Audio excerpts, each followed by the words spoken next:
Како се потрошени 15 милиони евра на граѓаните во специјалното јавно обвинителство? Кои се резултатите од нивното работење? Но и како се вработувало во обвинителството на Рузвелтова? Одговорите на овие прашања опозиционерите бараат да ги даде анкетна комисија што ќе се формира во собранието. Во насловот на одлуката што ја поднесоа денеска, ВМРО ДПМН напишале дека е потребна комисија што ќе ги утврди злоупотребите во работата на СЈО. Наследниците планираат да бидат поканети наблюдувачи од холандската и шведската амбасада, да се истражи каде завршиле и нивните донации.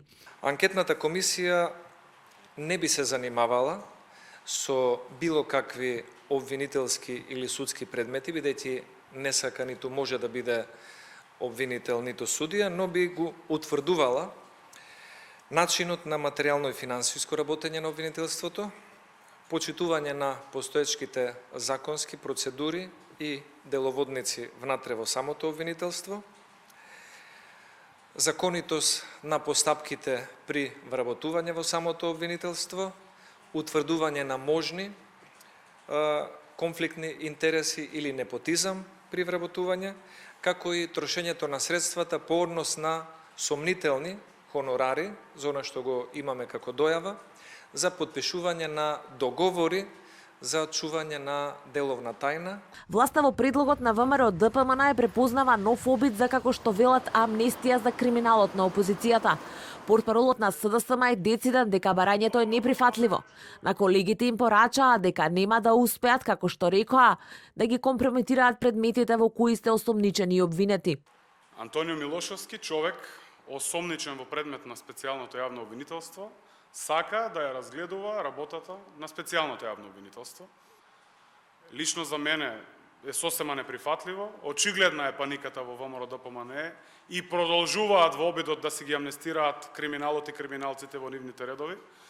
Едно нешто можам со сигурност да им порачам, дека како што не успее да ги спречат предметите да пропаднат на специјалното јавно обвинителство, исто така нема да успеат да се спасат од одговорност.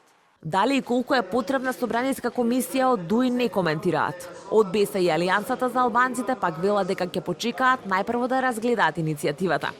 Во предлогот од ВМРО ДПМН е предвидено е комисијата да се состои од 10 члена и председател, а според планот на опозиционерите, тој како и заменикот би требало да бидат од нивната пратеничка група.